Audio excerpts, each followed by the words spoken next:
So our next speaker is Bernard Aboba.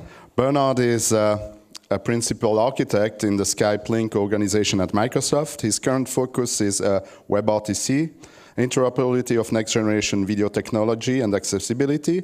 Prior to joining the Skype Lync organization, Bernard founded the MSN Internet Access business and spent 12 years in the Windows networking team.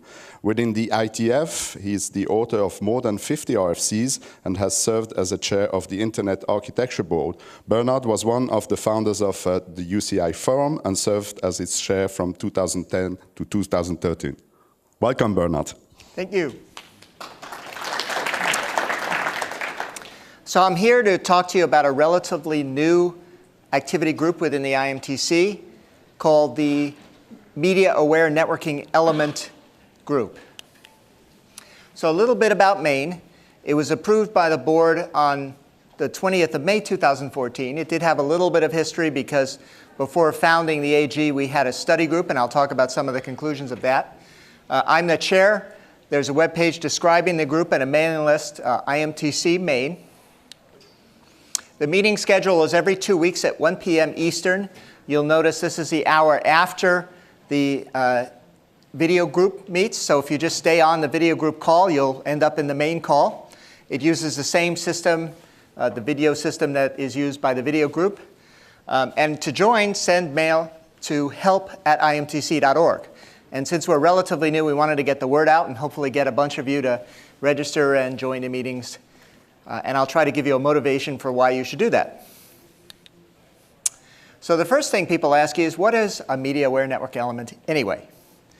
Well, the definition in 6184, which I'll talk to you a little bit about, is it's a network element such as a middle box or application layer gateway capable of parsing certain aspects of the RTP payload headers, or the RTP payload, and reacting to the contents.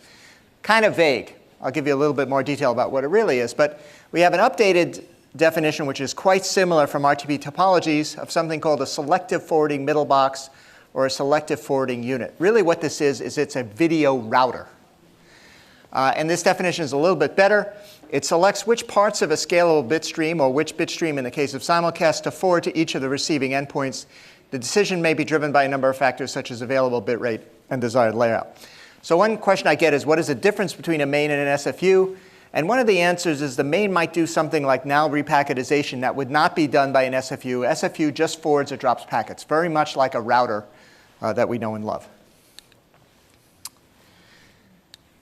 Okay. So as I mentioned, what a main is really something that routes video. And so you have these participants in a conference, A, B, and C. And they are sending multiple streams. They can be multiple simulcast streams. They can be multiple layers of SVC. They're sending it to the centralized video router device. And the video router is selecting which streams to forward to the participants based on, for example, its estimate of the bandwidth available to the individual participants. And also things like the screen layout. In the case of, for example, a mobile device, it wouldn't make sense to forward a high bandwidth stream even if the bandwidth were available, because the device simply doesn't have the screen layout to display it. So for example, it might forward a low resolution simulcast stream with scalable video components such as temporal scaling to that device just because of the screen layout, even if the bandwidth were there. So this is basically what it does. And one way to think of a main, because it is really a router, is that it has a forwarding plane and a control plane. And so the forwarding plane deals with RTP packets. That's the stuff that gets forwarded. And then the control plane is controlled by RTCP messages and SDP. That's what sets up the router and lets it know basically control what it is, what it's doing. So a little bit of details inside of it. Within the forwarding plane, the things that it'll look at are elements of the RTP header. And that includes the payload type, the SSRCs, potentially the CSRC field in some cases may be modified, the sequence number, RTP header extensions, stuff like that. These are the things the main will look at and potentially change as it forwards the packet. It also will look potentially into the RTP payload itself. And the reason today that it looks into the RTP payload is because that is often where the layering information is. So if it only wants to forward the base layer, it has to look into the payload to actually determine what is a base layer packet and what is an extension layer. In terms of the control plane, As I mentioned, we have the RTCP feedback messages, things like PLI, SLI, NAC, et cetera. And of course, the reporting messages that tell us if there's loss in the conditions of the network. We have the NAT traversal messages. We also have codec-specific messages like POXI null unit in H.264 SVC. We have the key management messages, which set up the encryption and integrity protection. And then, of course, the signaling. So a few questions that come up. This is, again, 6184, but I've provided more of the text there. And in red, there are two statements that I believe personally are questionable. And one of the things it says, it parses certain aspects of the RTP payload headers or the RTP payload. And then the other thing it says is that a main has to be trusted when working with a secure real-time protocol. That means the main has to have access to every RTP packet to the decrypted payload of every RTP packet in order to forward it. And one of the questions is whether, in fact, this basic definition in 6184 is really accurate. Are those, in fact, assumptions that are being made by the author, or are they actually consequences of the RTP architecture? And that's one of the things. I won't give you the answer. You have to come to the activity group to find out. But we're doing a very detailed examination of the RFCs and determining, are these true statements, or are they just assumptions and assertions that really have no basis in the architecture?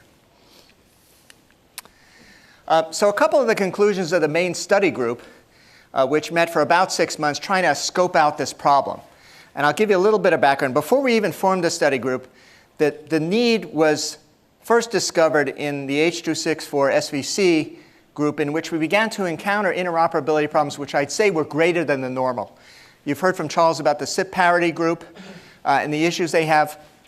The issues we encountered, I'd say, were more than the normal because they related to the usual things about having too many options to do things, for example, in the H.264 SVC transport. We see this all the time in standards. But that was the kind of thing we sort of expected.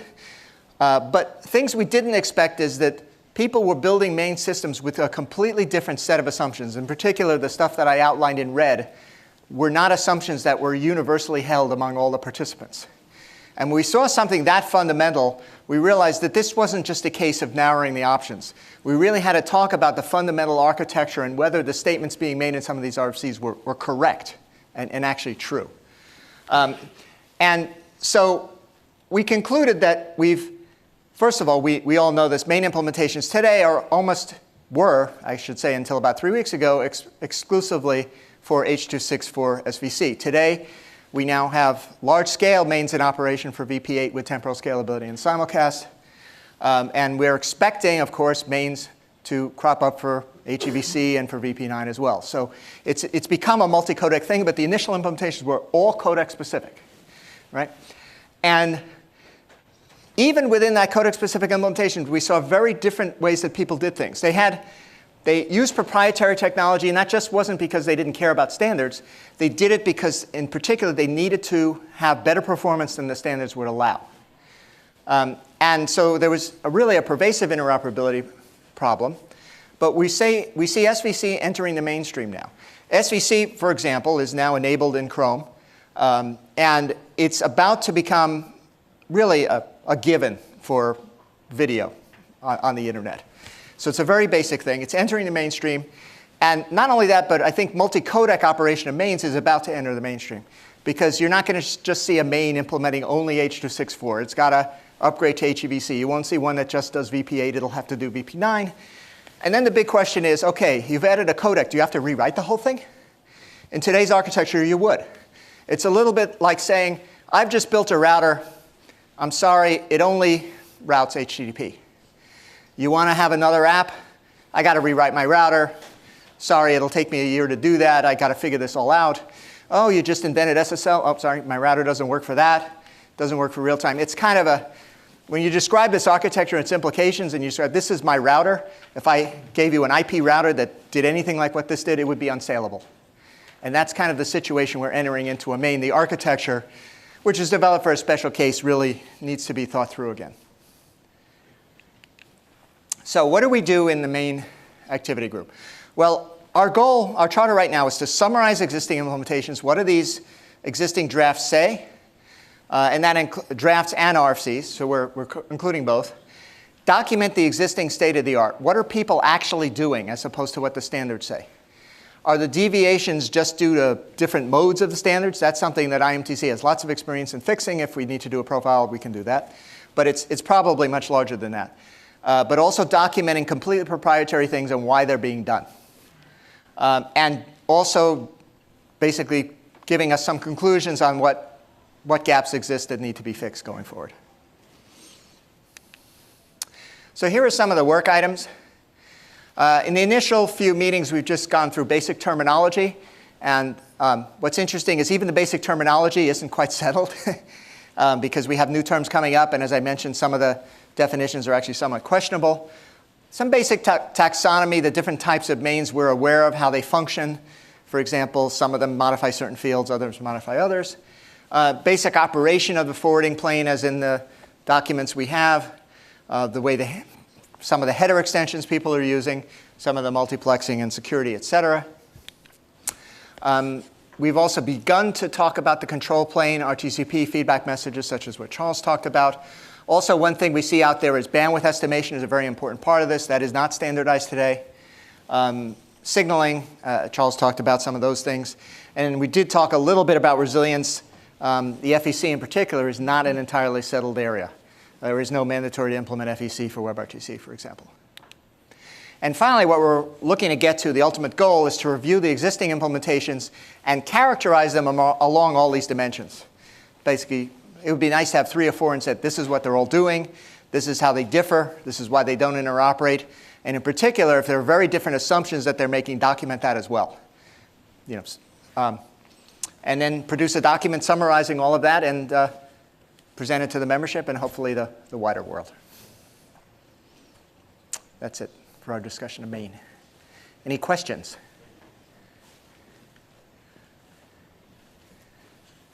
Okay, thank you. Thank you.